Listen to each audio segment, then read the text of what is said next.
പായസം വേണോ ചോക്കിട്ടിന്? പായസം വേണോ?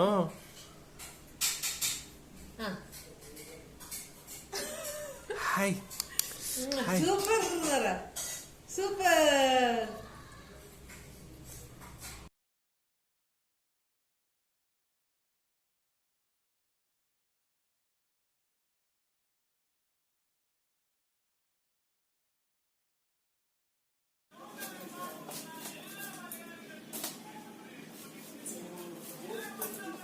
ചേട്ടൻ ഇങ്ങോട്ടൊന്ന് വന്നേ, ഒരു കലാപരിപാടി കാണിക്കാം. അങ്ങനെ ആഘോഷിക്കുക. ഡിസ്റ്റർബ് ചെയ്യല്ലേ.